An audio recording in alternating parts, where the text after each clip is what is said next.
కూడా. సో మీరు చెప్పడమే కాదు, వాటిని చెప్తూ ఎంజాయ్ చేసేందుకు కూడా చాలా చక్కగా మీరు కావాలి అనుకుంటే పీడిఎఫ్ ఫైల్ నేను కూడా నా దగ్గర ఉన్నవి షేర్ చేస్తాను. అవి కావాలనుకుంటే వాటిని మీరు చూపించి కూడా చదువుకోవచ్చు. ఆల్రెడీ కొంతమంది దగ్గర టెక్స్ట్ బుక్స్ లేవు అనుకుంటే వాటిని నేను ఎప్పటికప్పుడు పీడిఎఫ్ ఫైల్ షేర్ చేస్తున్నాను. వాటిని మీరు ఫాలో కావచ్చు. అస్సలేమీ చూడకుండా వెళ్ళిపోవటం అది చెయ్యొద్దు. అది మీకు మరొక విషయం కూడా బిజినెస్ మనకిది మోడల్ పేపర్ అవి కూడా మీకు పెడతాను. జస్ట్ కొంత మార్పులు అవి ఉన్నాయి, వాటిని మీరు చూద్దాము. సరే, నేను ఒక ఫైల్ షేర్ చేస్తాను. దాన్ని బట్టి కొద్దిగా ఇంపార్టెంట్ టాపిక్ ఆల్రెడీ చెప్పినదే మరొకసారి డిస్కస్ చేద్దాం.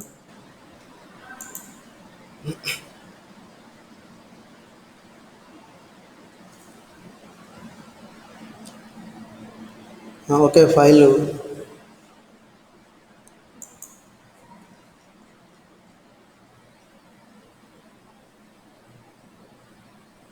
రైట్. ఐఆర్డిఏ ఇది చెప్పుకుందాం మనం. ఐఆర్డిఏ అని చెప్పి ఒక ఫైలు ఉంది. ఇది ఒక పీపీటీ అనమాట. దీని మీద డిస్కస్ చేద్దాం. మనకి ఇది ఒక ప్రశ్నగా కూడా ఉంది కాబట్టి వీటిని డిస్కస్ చేద్దాం.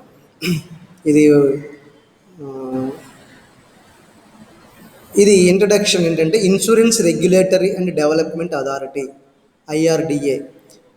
వీటి మీద మనం ఇప్పుడు డిస్కస్ చేస్తున్నటువంటి క్వశ్చన్ మనకి రావడానికి అవకాశం ఉంది ఇందులో. కాబట్టి అందరూ కూడా ఇది ఫాలో అవ్వండి.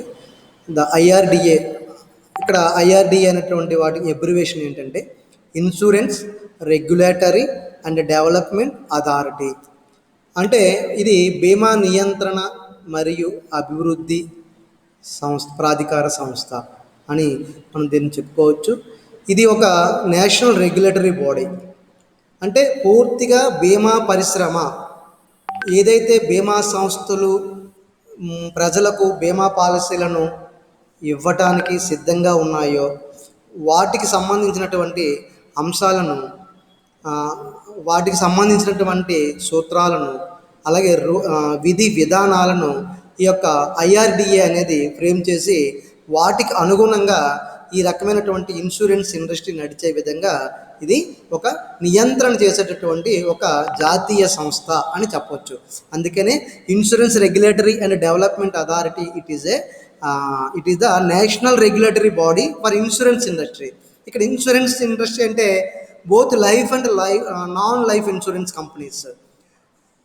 అంటే జీవిత బీమా మరియు సాధారణ బీమా, ఈ రెండింటికి సంబంధించినటువంటి మనం జీవిత బీమా కాని ఇన్సూరెన్స్ కంపెనీస్ని కూడా ఈ యొక్క ఐఆర్డిఏ తన యొక్క నియంత్రణలో ఉండి వాటి విధానాలను ఇది నియంత్రిస్తుంది అని చెప్పవచ్చు. అలాగే ఇది పూర్తి స్థాయి ఒక గవర్నమెంట్ ఆఫ్ ఇండియా, అంటే ఇది ఒక జాతీయ స్థాయి సంస్థ కాబట్టి ఇది హైదరాబాదులో స్థాపితం కాబడినటువంటి సంస్థ ఇది ఐఆర్డిఏ అనేది. సో హైదరాబాదులో స్థాపితమైనటువంటి ఈ సంస్థ మనకి ఏవైతే బీమా రంగము అంటాం దాన్ని, ఆ రంగంలో ఉండే పరిశ్రమలు లేదా బీమా సంస్థలు అవి కూడా జీవిత బీమాని ఇవ్వనివ్వండి, జీవిత బీమా కాని పాలసీలను ఇవ్వనివ్వండి, వాటన్నిటినీ కూడా నియంత్రించి వాటి యొక్క కార్యకలాపాలు చక్కగా జరిగి వాటి ద్వారా ప్రజలకు మేలు జరిగే విధంగా మనము ఇక్కడ ఈ యొక్క సంస్థని ప్రభుత్వం అంటే భారత ప్రభుత్వము ఏర్పాటు చేసింది అని చెప్పవచ్చు. ఎక్కడ ఈ యొక్క సంస్థ ఏర్పాటు కాబడింది అంటే హైదరాబాదులో దీని యొక్క ప్రధాన కార్యాలయం అన్నది ఉంది. నెక్స్ట్, అలాగే IRDA was established by an act, ఒక చట్టము ద్వారా చట్టాన్ని భారత ప్రభుత్వము పార్లమెంట్లో ఏర్పాటు చేయబడింది. ఒక పార్లమెంట్లో ఒక చట్టము చేయటం ద్వారా ఈ ఐఆర్డిఏ యాక్ట్ అనేది ఏర్పడింది. దానికి అనుగుణంగా ఈ చట్టము ఈ యొక్క బీమా సంస్థలను నియంత్రించడం అనేది జరుగుతుంది.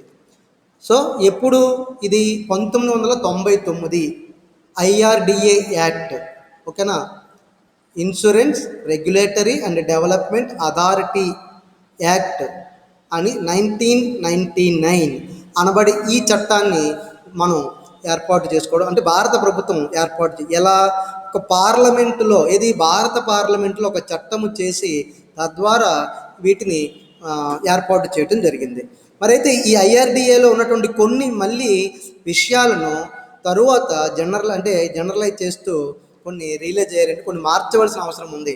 తిరిగి అమెండెడ్ ఇన్ 2002 అంటే మళ్ళీ 2002లో ఈ ఐఆర్డిఏ యాక్ట్ను కొద్దిగా సవరణలు చేశారు. దేనికని? To incorporate some emerging requirements as well as to overcome some deficiencies in the entire process. ఏదైతే ఈ యొక్క బీమా ప్రాధికార సంస్థకు సంబంధించి కొన్ని రకాల లోపాలు కనబడ్డాయో ఆ లోపాలను ఎంటైర్ ప్రాసెస్లో ఉండేటటువంటి లోపాలను సరిదిద్దటానికి, వాటిని పటిష్టము చేయటానికి మరికొన్నటువంటి ముఖ్యమైన సూత్రాలను వీటిని ఒక సవరణ ద్వారా 2002లో ఐఆర్డిఏ యాక్ట్కు జోడించడం జరిగింది. నెక్స్ట్ ఏంటి మిషన్? ఇక్కడ మిషన్ అంటే మనం ఏం చేయాలనుకునేది ఒక టార్గెట్ ఏం పెట్టారు అంటే ఏ పనులు చేయటం కొరకు ఐఆర్డిఏని ఏర్పాటు చేయటం జరిగింది. ఇక్కడ చూడండి, to protect the interests of the policy holders. అది ప్రైవేట్ బీమా రంగంలో ఉన్నటువంటి ఒక సంస్థ నుంచి కానీ లేదా ప్రభుత్వ బీమా రంగంలో ఉన్నటువంటి సంస్థ నుంచి కానీ ఒక పాలసీదారుడు ఏదైనా ఒక పాలసీ కనుక తీసుకొని ఉంటే ఆ పాలసీదారుని యొక్క ఆసక్తులను పరిరక్షించటానికి ఏర్పాటు కాబడినదే ఈ యొక్క ఐఆర్డిఏ యాక్ట్ 1999. ఇదే కనుక లేకపోతే ప్రతి ఒక్క వ్యక్తి, ప్రతి ఒక్క సంస్థ కూడా ఆ వినియోగదారుణ్ణి మోసం చేసే అవకాశం ఉంది, తప్పుదోవ పట్టించే అవకాశం ఉంది. అతడు నష్టానికి గురైనప్పుడు నష్టపరిహారాన్ని ఆ క్లెయిమ్ రూపంలో అందించడానికి వెనకడుగు వేసే అవకాశం ఉంది. నేను ఇవ్వను, ఫలానా కారణం ఏదో చెప్పేసి నేను ఇవ్వనని చెప్పి తప్పించుకునే అవకాశాలు ఉన్నాయి. కానీ ఈ విధంగా ఏ ఉద్దేశంతో అయితే ఒక పాలసీ హోల్డరు తన ఆసక్తిని పరిరక్షించుకోవడానికి ఒక బీమా సంస్థ నుంచి ఒక బీమా పాలసీని తీసుకున్నాడో ఆ ఉద్దేశం నెరవేర్చవలసి వచ్చిన రోజున ఈ బీమా కంపెనీలు వెనకంజ వేయకుండా వాటిని నియంత్రించే ఉద్దేశంతో ఈ యొక్క ఐఆర్డిఏని ఏర్పాటు చేయడం జరిగింది. అలాగే to promote, regulate and ensure orderly growth of the insurance industry and for matters connected therewith or incidental thereto. ఇక్కడ చూడండి, ఇక్కడ ఈ ఇన్సూరెన్స్ అనేటటువంటి ఈ రంగాన్ని ప్రమోట్ చేయాలి. ఎందుకు అంటే మనలాంటి భారతదేశంలో ఇంకా మనం తప్పనిసరి కాదు కాబట్టి చాలామందికి వీటి మంచి చెడ్డ చెప్తూ, వీలైతే మంచే చెప్తూ వాటన్నిటిని తీసుకోవటం వల్ల నీకు పోయేదైతే ఏమీ లేదు, వచ్చేదే ఉంది, జరిగేదే మంచి అని చెప్పి సంస్థలు ప్రమోట్ చేయవలసినటువంటి అవకాశం ఉంది. అందుకోసం ఇటువంటి ఒక సంస్థను ఏర్పాటు చేశారు. కానీ కొన్ని పాశ్చాత్య దేశాల్లో ఈ సంస్థ ఇది పెట్టుకోవాల్సిన అవసరమే రాదు. ఎందుకంటే అక్కడ వారు చేసుకున్న చట్టంలోనే ఇది తప్పనిసరి. ఒక వ్యక్తి పౌరసత్వం పొందాడు అంటే ఆ దేశంలో పౌరసత్వం పొందకపోయినా ఆ దేశంలో తిరిగాడు అంటే తప్పనిసరిగా అతని జీవితం పైన లేదా అతని యొక్క ఆరోగ్యానికి సంబంధించి ఒక పాలసీ అయితే ఉండవలసినటువంటి అవసరం ఉంది. అయితే మనలాంటి భారతదేశంలో ఇక్కడ ప్రజాస్వామిక దేశం కాబట్టి ఇది తప్పనిసరి కాదు కాబట్టి ఎవరిని మనం బలవంతం చేయడానికి వీలు లేదు కాబట్టి వారి ఇష్టానుసారంగా వారు నడుచుకుంటారు కాబట్టి ప్రమోట్ చేసుకుంటున్నాం. ఇక్కడ బాబు ఇది నీ మంచి కోసమే ఏర్పాటు చేయబడినటువంటి ఒక పాలసీ. ఇది నీకు ఏదైనా ప్రమాదం జరిగినప్పుడు నీ కుటుంబానికి ఏమీ జరగకుండా, వారు వీధులు పడకుండా వారిని కాపాడేందుకు, వారికి కొంత ధైర్యాన్ని ఇచ్చేందుకు ఉద్దేశించబడినటువంటి పాలసీలు కాబట్టి వీటిని నువ్వు తీసుకో, ఇది ఉండటం వలన నీకు మంచే జరుగుతుంది అని ప్రమోట్ చేస్తుంది ఐఆర్డిఏ. తద్వారా ఎక్కువ మందికి ఈ యొక్క బీమా పాలసీలు చేరే విధంగా, ప్రతి ఒక్క వ్యక్తి కూడా బీమా తీసుకునే విధంగా ఇది చేస్తుంది. అంతేకాకుండా బీమా పాలసీలు ఇష్యూ చేసే సందర్భంలో బీమా కంపెనీలు అవలంబించేటటువంటి ఏవైతే కొన్ని కొన్ని రకాలైనటువంటి చర్యలు, తప్పుడు మార్గాలు, ఇటువంటి వాటిని ఇది నియంత్రిస్తుంది అన్నమాట. నియంత్రించడం ద్వారా మొత్తం వ్యవహారాలన్నీ కూడా పకడ్బందీగా మరియు ఆ యొక్క భారతదేశంలో ఇన్సూరెన్స్ ఇండస్ట్రీ అంటే బీమా రంగము బాగా అభివృద్ధి చెందటానికి ఈ యొక్క ఐఆర్డిఏ ఎంతో దోహదపడేందుకు వీలుగా దాన్ని ఏర్పాటు చేశారు. అది ఒక mission. And third one, conduction of insurance business across India in unethical manner. చూడండి, ఇక్కడ మానవీయం అనేది మనకు ఉంది. చాలాసార్లు మనం మ్, ఒక వ్యక్తికి మంచి చేయాలనే ఉద్దేశంతో నీతిగా ఉండాలనేది మనం చెప్తాం. మరి కొన్ని సంస్థలు ఏంటంటే ఇక్కడ ఈ బీమా వ్యాపార రంగంలోకి వచ్చి ఎదుటి వ్యక్తిని మోసము చేసి అతని దగ్గర నుంచి ఒక బీమా పాలసీకి అంటే అతనికి ప్రొవైడ్ చేసి అతని దగ్గర నుంచి మనం ఎక్కువ మొత్తంలోను మనం ప్రీమియం రూపంలో తీసుకొని ఆ వ్యక్తిని మోసగించి నిజంగానే అతనికి ఏదైనా ఒక నష్టం జరిగి నష్టపరిహారం ఇవ్వాల్సి వచ్చినప్పుడు ఇవ్వకుండా వారి చేత తప్పుడుగా సంతకాలు పెట్టించుకొని, అంటే అతడు దేనికోసమైతే చాలామంది నిజానికి ఒక ఆ, పాలసీ తీసుకునేటప్పుడు దానిపైన ఉండే ఏ విషయాలు చదవరు. వారు ఎక్కడ సంతకం పెట్టమంటే ఏజెంట్ ఆ సంతకం అక్కడ పెడతాడు ఈ పాలసీ తీసుకున్న వ్యక్తి. కానీ మనం అలాంటి ఒక తప్పుడు విషయాలు పాలసీ తీసుకున్న వ్యక్తికి ఆ, తెలియకుండా సంతకాలు పెట్టించుకునే విధంగా అలా తప్పుడు మార్గాల ద్వారా ఇన్సూరెన్స్ బిజినెస్ ఎదగకుండా నీతి మార్గంలో ఈ యొక్క బీమా రంగము వ్యాపారము ఎదిగేటట్లు భారతదేశంలో ఈ ఐఆర్డిఏ యొక్క కంట్రోల్ అనేది ఉంటుంది. ఈ విధంగా 3 రకాల అనేక చర్యలు తీసుకోవటానికి ఈ యొక్క insurance regulatory and development authority అనే ఐఆర్డిఏని ఏర్పాటు చేయడం జరిగింది. అలాగే basic principles relating to miscellaneous insurance ఏంటి, ప్రధానమైనటువంటి సూత్రాలు ఏమిటి, ప్రాథమికంగా ఏ రకమైనటువంటి సూత్రాలను ఈ యొక్క ఇన్సూరెన్స్ కంపెనీలు ఇన్సూరెన్స్ ప్రొవైడ్ చేసే సందర్భంలో పాటించవలసి ఉంటుంది. అలాగే బోత్ మీరు ఇద్దరూ కూడా ఇటు సేవా ప్రదాత అయినటువంటి ఇన్సూరెన్స్ కంపెనీ అవ్వండి, అలాగే సేవను పొందేటటువంటి ఎవరైతే వినియోగదారుడు ఉన్నాడో వీరిద్దరూ కూడా నిజాలను ఎక్కడా కూడా దాయకుండా నిజాయితీగా ఏంటి ఎంత డబ్బులు కడితే ఎంత డబ్బులు ప్రమాదం అయినప్పుడు అతనికి వస్తాయో నిజాయితీగా బీమా కంపెనీ చెప్పాలి. అలాగే బీమా కంపెనీకి తన దగ్గర ఏదైనా అనారోగ్యం కానీ లేదా దీర్ఘకాలికమైన రుగ్మతులు కానీ ఉన్నట్లయితే వాటిని దాచిపెట్టకుండా బీమా చేసిన వ్యక్తి కూడా చెప్పాలి. అంటే ఇరుపక్షాల వారు కూడా వారు ఈ యొక్క నిజాయితీగా వారు అంటే దాన్ని ఏమంటారంటే సత్యాన్ని పలికి వారు విషయాలను తెలియజేసినప్పుడే అప్పుడు ఈ యొక్క పాలసీ అనేది నిలబడుతుంది. అలాగే పాలసీ రంగం అనేది భారతదేశంలో ఎంతో బాగా అభివృద్ధి చెందుతుందని చెప్పవచ్చు. మరి అయితే ఇక్కడ మనం ప్రాథమికంగా ఎటువంటి సూత్రాలు ఉంటాయో గమనించినట్లయితే అట్మోస్ట్ గుడ్ ఫెయిత్ అంటే అత్యంత విశ్వాసం ఏంటంటే నువ్వు పాలసీ తీసుకునేటప్పుడు ఎవరైతే ఇక్కడ బీమా కంపెనీ ఉందో నీకు ఏదైనా ఒక సమస్య వచ్చినప్పుడు ఆ సమస్య ద్వారా ఏర్పడిన నష్టానికి నష్టపరిహారం ఇచ్చేటటువంటి బాధ్యత బీమా కంపెనీ తీసుకుంది. కాబట్టి ఆ బీమా కంపెనీకి అన్ని విషయాలు నిజాలే చెప్పాలి. నీ ఒక అనారోగ్యాన్ని దాచిపెట్టి నీకున్నటువంటి ఒక దీర్ఘకాలికమైనటువంటి సమస్యను దాచిపెట్టి నువ్వు ఒక పాలసీ తీసుకున్నప్పుడు నువ్వు పాలసీకి ఒక నిజంగానే క్లెయిమ్ చేసుకున్న సందర్భం వచ్చినట్లయితే అప్పుడు నువ్వు దాచిపెట్టి తీసుకున్నటువంటి పాలసీ వలన నీకు రావాల్సినటువంటి మొత్తాన్ని నువ్వు క్లెయిమ్ చేసుకోలేకపోవచ్చు లేదా ఆ క్లెయిమ్ని కోల్పోయే అవకాశం ఉంది. కాబట్టి అత్యంత విశ్వాసంతో మనం ఈ యొక్క వ్యవహారంలో ఇరుపక్షాల వాళ్ళు ఉండాలి. ఉదాహరణకు చూడండి, ఇక్కడ డ్యూటీ ఆఫ్ డిస్క్లోజర్ అంటే వెల్లడి చేసే బాధ్యత ఎవరు, అటు బీమాదారుడు ఇటు బీమా చేస్తున్నటువంటి కంపెనీ వీరిద్దరూ కూడా వెల్లడి చేయాలి. ఏంటి, అన్నీ నిజాలే తెలియజేయాలి. మెటీరియల్ ఫ్యాక్ట్స్ అంతేకాకుండా మెటీరియలిస్టిక్గా అంటే వాస్తవంగా ఏం జరుగుతుందో అది అట ఇది ఇట అని అనకుండా వాస్తవంగా ఏంటి జరగబోతుందో వాటిని ఉన్నట్లుగా చెప్పడం అనేది మెటీరియల్ ఫ్యాక్ట్స్. అంటే మెటీరియలిస్టిక్గా ఉండాలి అది. అలాగే అంటే జరిగినది జరగాలి, ఏది జరుగుతుందో అదే చెప్పాలి, ఏది జరగబోతుందో అదే చెప్పాలి, ఏది ఉందో అదే చెప్పాలి, అటువంటి మెటీరియల్స్. అలాగే రిప్రజెంటేషన్స్ ప్రాతినిధ్యము ఇలాంటి విషయాల మధ్య కూడా వీరు నిజాన్ని చక్కగా నిజాయితీతో ఉండటం.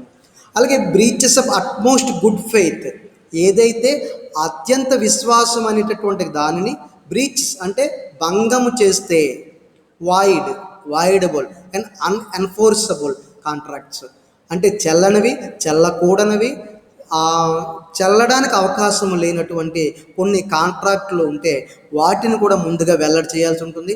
అలాగే case laws and court decisions, ఏదైనా ఒక ఆస్తికి సంబంధించి కానీ ఏదైనా ఒకవేళ కేస్ లాస్ ఉన్నా, కోర్టు డెసిషన్స్, కోర్టు పెండింగ్స్ ఉన్నా వాటి మీద కూడా ముందుగానే అత్యంత సమగ్రమైనటువంటి నిజాయితీతో కూడిన సమాచారాన్ని ఈ సంస్థలో ఇచ్చిపుచ్చుకోవాలి. అలాగే ఇన్సూరబుల్ ఇంట్రెస్ట్ అంటే బీమా చేయాలనేటువంటి ఆసక్తి, అది మనం ఉండాలి. ఇక్కడ importance of the insurable interest అంటే ఇక్కడ ఇన్సూరబుల్ ఇంట్రెస్ట్ యొక్క ప్రాముఖ్యత ఏమిటంటే conditions fulfilling requirements of an insurable interest, persons having insurable interest and nature of relationship, అలాగే mandatory requirements for insurance in certain types of relationship, అలాగే case laws and court decisions అంటే ఈ యొక్క court డెసిషన్స్కి వాటికి అనుగుణంగా ఏ అంశాలు, ఏ షరతులు ఇక్కడ ఈ ఇన్సూరబుల్ ఇంట్రెస్ట్లో తప్పనిసరిగా ఉండాలి. అంటే ఇన్సూరెన్స్కి బీమా తీసుకోవాలి అనేటటువంటి ఒక ఆశతో అతను లేనట్లయితే అంటే రకం దాన్ని ఏమంటారంటే ఇంట్రెస్ట్, ఆసక్తితో ఉండాలి. లేనట్లయితే అతడు ఆ బీమా తీసుకున్న వస్తువు పైన కేర్లెస్గా ఉండే అవకాశం ఉంటుంది. కాబట్టి తప్పనిసరిగా ఒక పారామీటర్స్ ఏమిటంటే, మ్యాండేటరీ ఏంటంటే ఇన్సూరబుల్ ఇంట్రెస్ట్ అనేది తప్పనిసరి. ఉదాహరణకు నువ్వు బలవంతం పెట్టి ఒక ఇన్సూరెన్స్ తీసుకోవచ్చు, కానీ నువ్వు దాన్ని కంటిన్యూ చేయాలంటే ఇన్సూరబుల్ ఇంట్రెస్ట్ ఉండాలి. ఉదాహరణకు ఒక వ్యక్తి తన జీవితం మీద, దాని జీవితం అంటే తనకు ఎంతో ఇంట్రెస్ట్, తను 100 సంవత్సరాల పాటు హ్యాపీగా లైఫ్ లీడ్ చేయాలనుకుంటున్నాడు. ఎక్కడ ఏ రకమైన ప్రాబ్లం, ఒకవేళ కనుక ప్రాబ్లం జరిగితే ఇన్సూరెన్స్ సహాయంతో అతను ఆ ప్రాబ్లం అధిగమించాలని తన జీవితం మీద ఎంతో ఆసక్తితో పాలసీ తీసుకుంటాడు. తీసుకున్న తర్వాత అతడు ఇంతకుముందు ఏ రకమైన ఆసక్తులు ఉన్నాయో అదే రకమైన ఆసక్తులతోటి ఇప్పుడు తను లైఫ్ని లీడ్ చేయాలి. అదే కనుక అప్పుడు పాలసీ తీసుకున్న వ్యక్తి తన జీవితాన్ని చక్కగా చూసుకుంటూ పాలసీ తీసుకోవాలనే దురుద్దేశంతో అతడు ఏ రకమైనటువంటి కుట్రపూరితంగా ఆలోచించడు. ఉదాహరణకు కొంతమంది ఉంటారు, వారు చాలా బలవంతం మీదే పాలసీ కట్టారు అనుకుందాం. పాలసీ కట్టిన తర్వాత వారు తన జీవితం మీద ఎటువంటి ఇంట్రెస్ట్ లేకపోతే వారు ఆత్మహత్య చేసుకునే అవకాశం ఉంది, ఒక ప్రమాదానికి కావాలని గురి చేసుకునే అవకాశం ఉంది, ఇలా ఏదైనా జరగచ్చు. లేదు, ఒక వ్యక్తి తన ఆస్తికి సంబంధించి ఒక ఇన్సూరబుల్ ఇంట్రెస్ట్ తోటి ఆస్తికి ఒక బీమా తీసుకున్నాడు, పాలసీని తీసుకున్నాడు. సో పాలసీ తీసుకోకముందు ఆ ఆస్తిని కాపాడుకోవాలని ఎంత ఇంట్రెస్ట్ చూపించాడో పాలసీ తీసుకున్న తర్వాత కూడా అంతే ఇంట్రెస్ట్తో ఉండాలి. అప్పుడే అతడు ఆ విషయానికి లేదా ఆ సబ్జెక్ట్కి ఏ రకమైనటువంటి ఆస్తి నష్టం జరగకుండా అతను కాపాడుకుంటాడు. చూడండి, ఒక బీమా చేయకముందు అతడు ఒక ఆస్తిని ఇంట్లో పెట్టి జాగ్రత్తగా చూసుకుంటున్నాడు అనుకోండి. బీమా చేసిన తర్వాత ఇది ఎలా పోతే నాకేంటి, పోతే వాళ్ళే డబ్బులు ఇస్తారు కదా అని చెప్పి దాన్ని నిర్లక్ష్యానికి గురి చేయకూడదు. అలా చేస్తే కావాలని నువ్వు ఆ ఆస్తి పోయేటట్లుగా ప్రవర్తించావు అని మనం ఇక్కడ ఇంకొక ఉదాహరణగా మీకు చెప్పుకోవాలని అనుకుంటే, ఇక్కడ చూడండి, ఒక వ్యక్తి బీమా పాలసీ తీసుకోకముందు రోడ్డు రహదారి భద్రతా నియమాలు ఎలా పాటిస్తాడు? ఓ వ్యక్తి ఎడమ చేతి పక్క రోడ్డు పక్క నడవాలి అని అంటాము. ఎవరు, నువ్వైనా నేనైనా ఎప్పుడు కూడా ఎడమ చేతి పక్క రోడ్డు పక్క నడుస్తాము, ఓకే కదా, రోడ్డుకి. మరి పాలసీ తీసుకున్న తర్వాత కూడా అలాగే నడవాలి. అంతేగాని పాలసీ తీసుకున్నాను కదా అని చెప్పి రోడ్డు మధ్యలో నడవలేము కదా మనం. నీ జీవితంపై నీకు ఇంట్రెస్ట్ పోయేటట్లు నువ్వు చేయకూడదు అనమాట. నువ్వు ఒక పాలసీ తీసుకోకముందు నీ జీవితానికి ఎటువంటి రక్షణాత్మక చర్యలు చేపట్టావో పాలసీ తీసుకున్న తర్వాత కూడా అలాంటి రక్షణాత్మక చర్యలే ఉండాలి. అలా ఉండేటట్లుగా నువ్వు ఇక్కడ చేయాల్సినటువంటి ఆవశ్యకత ఉంది. అలాగే ప్రిన్సిపల్ ఆఫ్ ఇండెమ్నిటీ నష్టపరిపూర్తి. సో ఇక్కడ గమనిస్తే definition, principles, only one indemnity for a single incident, prohibition of more than a single indemnity, case laws and court decisions. ఇక్కడ గమనిస్తే కొన్ని రకాల డెఫినేషన్ కానీ ప్రిన్సిపల్స్ కానీ ఇక్కడ ఏం చెప్తున్నాయంటే, ఇండెమ్నిటీ అనేది ఓన్లీ ఒక సింగిల్ ఇన్సిడెంట్కి అంటే ఒకసారి ఒక రకమైనటువంటి ఆస్తికి నువ్వు బీమా పాలసీ తీసుకుంటే, ఒకవేళ ఆ పాలసీ ఆ ఆస్తికి ఏదైనా ఒక ఇన్సిడెంట్ ద్వారా నష్టం జరిగితే నష్టపరిపూర్తి ఒక సంస్థ నుంచి మాత్రమే పొందటానికి నీకు అవకాశం ఉంది. అలా కాదని నువ్వు ఆ ఆ వస్తువు పైన ఎక్స్ అనే కంపెనీ దగ్గర, వై అనే కంపెనీ దగ్గర, జెడ్ అనే కంపెనీ దగ్గర 3 కంపెనీల నుంచి 3 వేరువేరు పాలసీలు కనుక తీసుకొని ఉండి ఒకవేళ ఆ వస్తువుకి ఒక నష్టానికి గురి అయితే నష్టపరిహారాన్ని అటు ఎక్స్ నుంచి, ఇటు వై నుంచి, ఇటు జెడ్ నుంచి 3 చోట్ల పొందటానికి అవకాశం లేదు. ఓన్లీ ఏదో ఒక కంపెనీ నుంచి మాత్రమే నష్టపరిహారాన్ని నువ్వు పొందగలవు. లేదంటే దామాషా పద్ధతిలో 3 కంపెనీలు కూడా ఆ మొత్తాన్ని పంచుకొని నీకు నష్టపరిపూర్తి చేస్తాయి. అది అంతేకాకుండా ఇది ఏది ఈ ఇన్ ప్రిన్సిపల్స్ ఆఫ్ ఇండెమ్నిటీకి ఇక్కడ మరొక విషయం చెప్పవలసిన అవసరం ఏమిటంటే నష్టము జరిగినప్పుడు మాత్రమే నష్టపరిపూర్తి చేస్తాయి. అంటే నువ్వు ఒకవేళ ఒక ఆస్తి కాలిపోకుండా ఉండాలని అగ్ని బీమా తీసుకున్నాం, సముద్రంలో ప్రయాణం చేస్తున్నప్పుడు సముద్రంలో మునిగిపోకుండా ఉన్న సముద్ర బీమా తీసుకొని ఉండొచ్చు కాక, కానీ సో ఇది నువ్వు ఒక ప్రీమియం ₹1,00,000 పాలసీ తీసుకొని నువ్వు ఒక 10,000 కట్టావు అనుకుందాము. ఈ 10,000 రూపాయలు ఒక సంవత్సరానికి వర్తిస్తుంది. సంవత్సరము లోపల నువ్వు పెట్టినటువంటి ఆస్తికి అటు సముద్ర బీమాలో కానీ ఇటు అగ్ని బీమాలో కానీ ఏ రకమైన ప్రాబ్లం జరగలేదు, అది నష్టానికి గురి కాలేదు, థ్యాంక్ గాడ్. వెంటనే నీకు దాని మీద రావాల్సిన లాభము, దాని మీద ఉండాల్సిన హ్యాపీనెస్ ఉంది. ఒకవేళ నష్టం జరగలేదు కాబట్టి నేను ముందు 10,000 కట్టాను కదా సార్, ఆ 10,000 తిరిగి నాకు ఇచ్చేయండి అని అడిగితే వారు ఇవ్వరు. అది నాన్ రిఫండబుల్ ఆ ప్రీమియము. ఎందుకు? వస్తువుల విషయంలో అది నాన్ రిఫండబుల్. ఎందుకు అంటే ఇది నష్టం జరగలేదు కదా సార్, నాకు ఇచ్చేయండి నా డబ్బులు అంటే నష్టం జరిగినప్పుడు మాత్రమే నష్టపరిపూర్తి చేస్తాను అని ఇండెమ్నిటీ సూత్రం చెప్తుంది. వాస్తవంగా నష్టం జరిగినప్పుడు మాత్రమే నష్టపరిపూర్తి చేయటం అనేది ప్రిన్సిపల్స్ ఆఫ్ ఇండెమ్నిటీ యొక్క సూత్రము. అది అయితే ఇక్కడ మీరు గమనించవలసిన విషయం ఏంటంటే ఇది నాన్ లైఫ్ ఇన్సూరెన్స్ విషయంలోనే ఉంటుంది. లైఫ్ ఇన్సూరెన్స్కి ఇది వర్తించదు. ఎందుకని? ఒక వ్యక్తి తన జీవితం పైన ఒక పాలసీ తీసుకున్నాడు, జీవిత బీమా పాలసీ. మరి నువ్వు చనిపోతేనే నేను డబ్బులు ఇస్తాను అని వారు అనరు.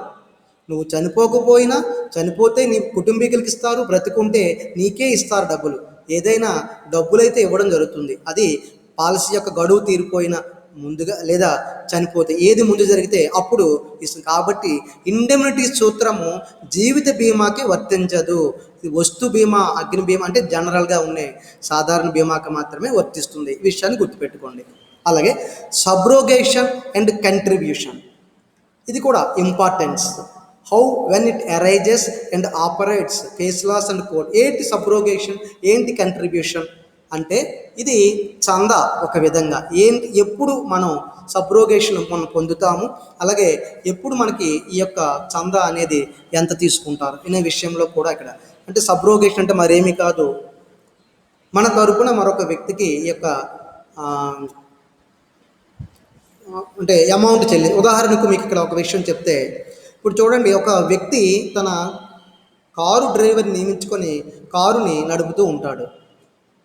సో ఆ వ్యక్తి లేనప్పుడు కారు డ్రైవరు మన కారుని తీసుకొని వెళ్తున్నప్పుడు ఈ కారు డ్రైవర్ ఇంకో కారు డ్రైవర్ వల్ల నిర్లక్ష్యానికి గురయ్యి యాక్సిడెంట్ అయితే అప్పుడు ఆ కారు డ్రైవర్కు అతని యొక్క హాస్పిటల్ ఖర్చులు కానివ్వండి, అతనికి ఏదైనా ట్రీట్మెంట్, వాటికి ఈ యొక్క మనం చెల్లించిన ఈ పాలసీ ఏదైతే మోటారు వాహనం వెహికల్ తీసుకున్నామో దానికి వారు కొంత పరిహారంగా ఇవ్వటం అనేది ఇది సబ్రోగేషన్, థర్డ్ పార్టీ ద్వారా. ఇది కూడా వర్తిస్తుంది. ఇందుకు గాను మనం కొంత కంట్రిబ్యూషన్ అనేది ఆ యొక్క సంస్థలకి చెల్లించడం అనేది చేస్తాము. అలాగే proximate and probable cause of loss, అంటే జరగడానికి అవకాశం ఉండి ఎంత సంభావితం ఉందో దాని మీద ఆధారపడి లాస్ని నిర్ణయించడం అనేది కూడా జరుగుతుంది. ఇక్కడే డాక్ట్రిన్ ఆఫ్ ప్రాక్సిమేట్ కాజ్ అంటే జరగడానికి ఏది నష్టం జరగడానికి ఉండే అవకాశము, దానికి సంబంధించినటువంటి అప్లికేషన్ ఆఫ్ డాక్ట్రిన్ అంటే సిద్ధాంతాన్ని అప్లై చేసుకోవడానికి వీటికి సంబంధించి. అంటే ఇక్కడ కూడా మనం లాస్ కావడం అంటే సంస్థ ఏం చేస్తుంది, ఒక డాక్ట్రిన్ ఆఫ్ ప్రాక్సిమేట్ కాజ్ అనే ఒక సిద్ధాంతం ద్వారా ఒక పాలసీ ఒక వ్యక్తికి ఇచ్చేటప్పుడు ఆ వస్తువుకి కానీ అతని జీవితానికి కానీ ఎంతవరకు డ్యామేజ్ జరగడానికి అవకాశం ఉంది, దాన్ని బట్టి ఆ పాలసీ యొక్క మొత్తానికి ఒక పాలసీని ఇస్తారు. మరియు ఆ పాలసీకి ఒక ఎక్కువ ప్రీమియం కానీ తక్కువ ప్రీమియం కానీ నిర్ణయిస్తారు. కొన్ని పరిస్థితుల్లో ఒక వస్తువుకి మనం బీమా చేసేటప్పుడు బీమా సంస్థలు ఏం చేస్తాయంటే వచ్చి పరిశీలన చేస్తాయి. ఏ వస్తువుకి లేదా ఏ సబ్జెక్ట్ అంటారు దాన్ని, ఏ విషయానికైతే మనం బీమా పాలసీ తీసుకుందాం అనుకుంటున్నాడో దానికి నష్టం కలగడానికి ఉండే అవకాశాల సంభావ్యత ఎంత, ప్రాబబిలిటీ. కొన్ని రకాల వస్తువులు ఉండే ప్రదేశంలో అక్కడ 75% నష్టం జరగడానికి అవకాశం ఉంది. అప్పుడు వారు పాలసీ అయితే ఇస్తారు, దానికి ప్రీమియం అయితే ఎక్కువగా వసూలు చేస్తారు. మరికొన్ని ప్రదేశాల్లో ఉన్నటువంటి వస్తువుకు ఓన్లీ 25% మాత్రమే నష్ట సంభావ్యత ఉంది. సో అక్కడ ప్రీమియం తగ్గిస్తారు మీకు. ఈ విధంగా వారు ఈ proximate and probable cause of loss అనేది చూస్తారు. Next expectations. ఏంటి మరి ఈ యొక్క ఇండియాలో చేయబడ్డ ఐఆర్డిఏ యాక్ట్కి సంబంధించిన ఎక్స్పెక్టేషన్స్? ఐఆర్డిఏ సంస్థను ఎందుకు ఏర్పాటు చేశారు, ఏంటి ఆశించి చేశారు అనేది మనం గమనిస్తే, to protect the interest of and secure fair treatment to policy holders. అంటే బీమా చేసిన వ్యక్తుల యొక్క ఆసక్తులను రక్షించటము మరియు వారికి నీతి నియమాలతో కూడినటువంటి ఒక ట్రీట్మెంట్ ఇవ్వటానికి ఈ యొక్క ఐఆర్డీని ఏర్పాటు చేశారు. ఐఆర్డీఏ కనుక లేకపోతే మనం చనిపోతామేమో అని భయంతో తీసుకున్న పాలసీని నిజంగా చనిపోతే మనకు తెలీదు. సో ఆ డబ్బులు మనపై ఆధారపడిన వ్యక్తులకు ఇస్తారో ఇవ్వరో. చాలా చోట్ల చూస్తే క్లెయిమ్ కోసము కుటుంబీకులు వెళ్ళినప్పుడు ఇటీవల కాలంలో చూడండి, ఈ కోవిడ్ పాండమిక్ సిచ్యువేషన్లో చాలామంది ఆరోగ్య బీమా చేసిన వారు కానివ్వండి, అలాగే జీవిత బీమా చేసిన వారు కానివ్వండి, కొన్ని కారణాల వలన మరణించినప్పుడు ఆ కుటుంబీకులకి ఈ క్లెయిమ్ ఇచ్చే విషయంలో చాలా ఇబ్బందులకు గురయ్యారు. అలా ఇబ్బందులు గురైనప్పుడు ఏంటి వాళ్ళు అరైజ్ చేసినటువంటి ఆ యొక్క ప్రాబ్లమ్స్ ఏంటి, ఎందుకు మరి ముందుగా ఎందుకు చెప్పలేదు, ఇక్కడ ఈ యొక్క డిసీజ్ అయిన తర్వాత ఎందుకు చెప్పారు, ఇలాంటి విషయాల్ని ఈ యొక్క ఐఆర్డిఏ ప్రశ్నించిందనమాట. అలాగే క్లెయిముల విషయంలో చాలా నీతి తప్పి ఇవ్వనని చెప్పి ఇబ్బంది పెట్టడము, అలాగే లేట్గా ఇవ్వటం ఇలాంటివి వచ్చినప్పుడు కూడా ఐఆర్డిఏ వాటిని నియంత్రిస్తూ వాటికి ఒక అంటే విధి విధానాలను పంపించడం కూడా చేసింది. అలాగే to bring about speedy and orderly growth of the insurance industry, that is including annuity and superannuation payments. అంటే వార్షికాలు, ఒక వ్యక్తి ఉద్యోగ విరమణ చేసినప్పుడు వచ్చే వార్షికాలు కానివ్వండి, అలాగే ఆ ఉద్యోగ విరమణ టైంలో అతనికి వచ్చే గ్రాట్యుటీ కానీ, ఇటువంటి కొన్ని పేమెంట్స్కి సంబంధించి ఉండే కొన్ని ఇండస్ట్రీస్లో గమనిస్తే అక్కడ ఆ ఉద్యోగ భద్రతను కల్పిస్తూ ఉద్యోగి యొక్క జీవితాలకు ఇచ్చినటువంటి, అలాగే అక్కడ కూడా బీమా రంగం పెరిగే విధంగా ఈ యొక్క ఐఆర్డిఏ బాగా అభివృద్ధి చేస్తుందని చెప్పవచ్చు. అంటే for the benefit of the common man, అంటే సమాజంలో ఉన్నటువంటి ఒక ఆర్డినరీ సాధారణమైనటువంటి వ్యక్తులకు కూడా సమాజానికి ఒక బెనిఫిట్ ఇచ్చే విధంగా ఈ యొక్క ఐఆర్డిఏ చర్యలు చేపట్టింది. And to provide long term funds for accelerating the growth of economy, ఆర్థిక వ్యవస్థ దీర్ఘకాలంలో చక్కగా ఎదగటానికి కూడా ఈ ఐఆర్డిఏ దోహదపడుతుందని చెప్పవచ్చు. అంతేకాకుండా to set, promote, monitor and enforce high standards of integrity and financial soundness, fair dealing and competence of those it regulates.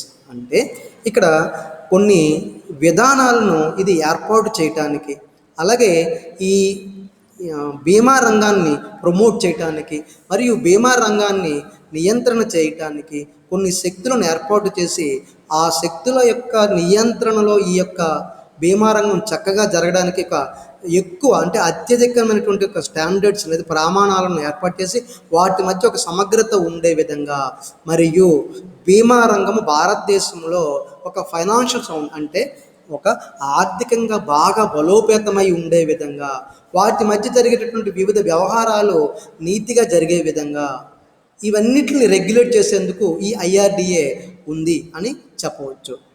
Okay, next to ensure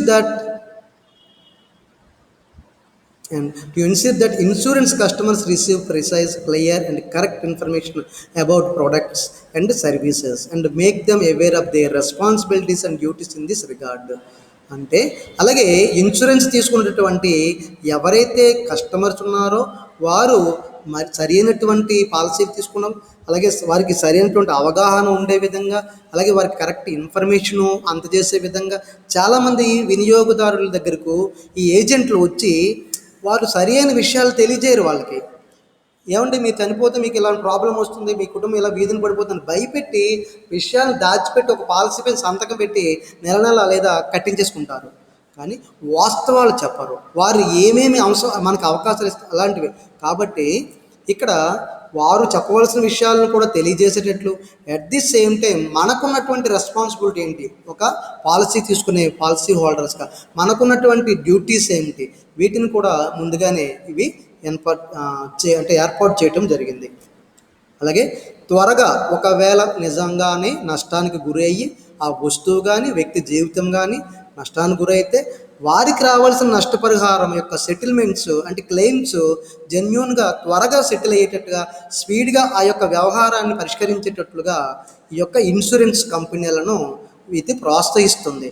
అంతేకాకుండా ఎక్కడ ఫ్రాడ్స్ జరగకుండా, అలాగే మాల్ ప్రాక్టీసెస్ అని జరగకుండా, అనవసరంగా కావాలని కొంతమంది చూడండి, కొంతమంది అనైతికంగా వ్యవహరిస్తూ పాలసీ తీసుకున్న తర్వాత వారి యొక్క జీవితాన్ని కానీ వారి యొక్క వస్తువులను కానీ కావాలని వారే ఈ యొక్క ప్రమాదానికి గురి చేయొచ్చు.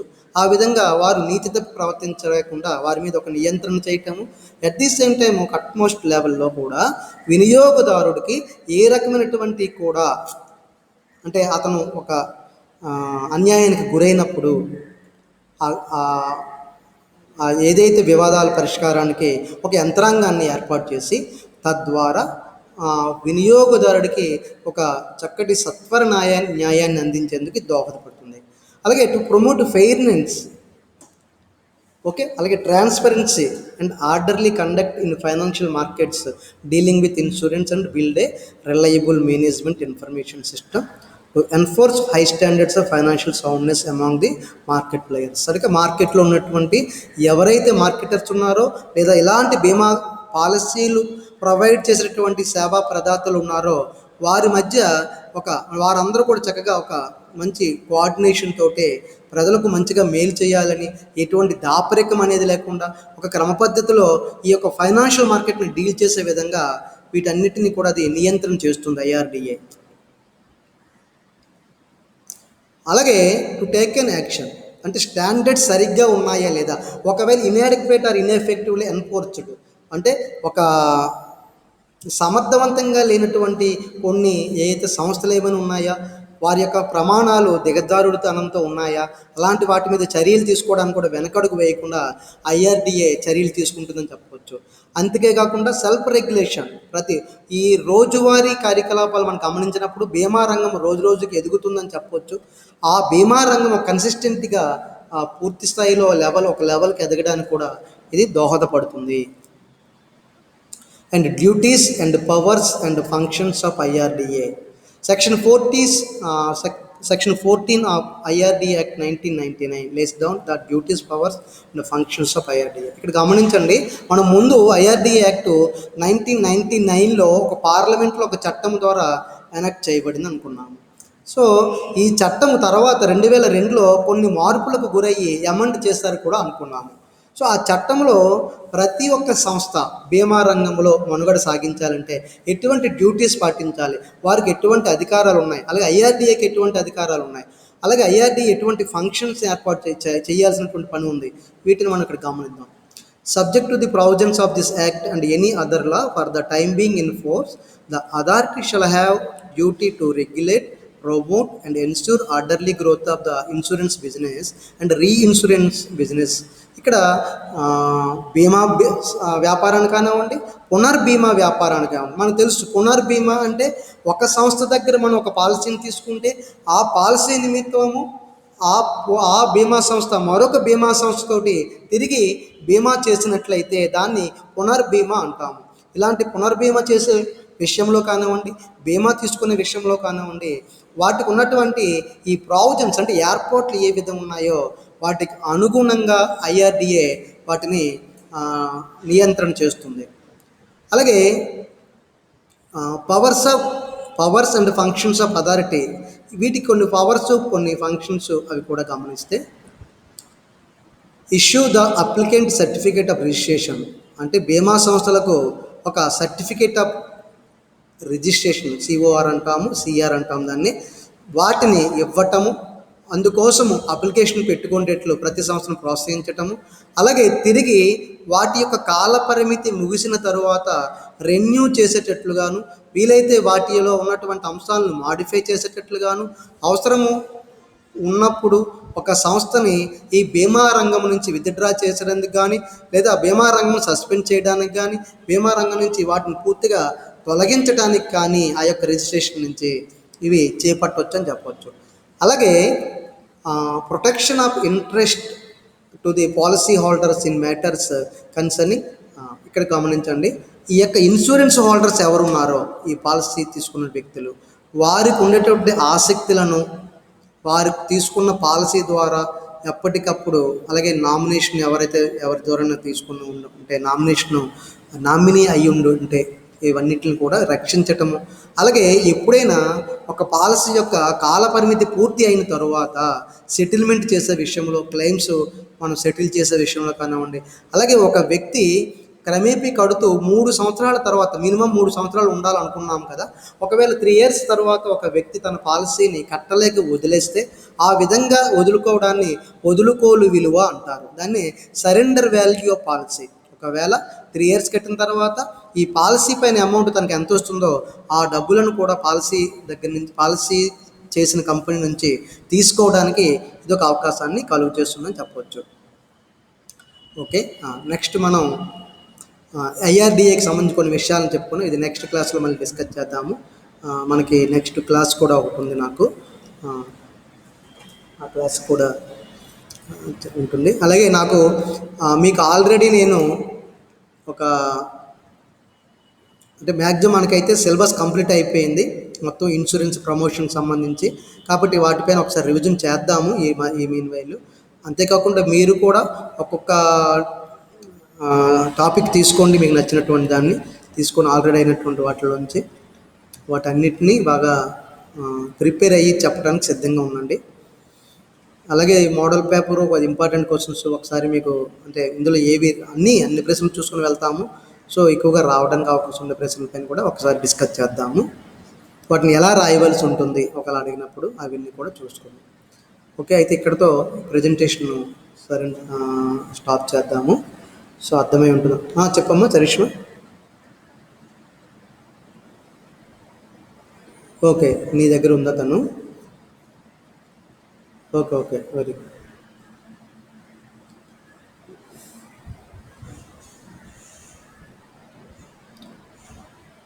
ఓకే, అయితే థ్యాంక్ యూ. ఇక్కడతో మనం ప్రజెంటేషన్ క్లోజ్ చేస్తున్నాను. Thank you all of you. Devaraju రేపు చెప్తావా? రేపు కానీ 2 రోజుల తర్వాత అయినా ఒకసారి ప్రాక్టీస్ చేయి బాగాను, ఏదైనా ఒక క్వశ్చన్ ఒకటి. అలాగే చరిష్మా నువ్వు ఇంకా ఏదైనా, అలాగే భువనేశ్వరి, ఈరోజు భువనేశ్వరి అటెండ్ కాలేనట్టుంది, అయిందా భువనేశ్వరి? ఓకే, ఆది పావని నువ్వు కూడా ఒక టాపిక్ తీసుకోమ్మా, ఒక టాపిక్ తీసుకో, బీఓఎంలో కానీ ఇన్సూరెన్స్ ప్రమోషన్లో కానీ నువ్వు కూడా ఒకటి నీకు నచ్చిన టాపిక్ తీసుకొని ఏమా చెప్పడానికి సిద్ధంగా ఉంది. అలాగే పవన్, పవన్ ప్రసాద్ అయితే తను రెడీగానే ఉన్నాడు, కానీ తనకు ఈ మధ్య హెల్త్ బాగోలేదు కదా, తను అందువల్లనే ఈరోజు చెప్తానన్నాడు తను కూడా. తను బాగానే ప్రిపేర్ అయ్యాడు. ఓకే, సరే, thank you all of you.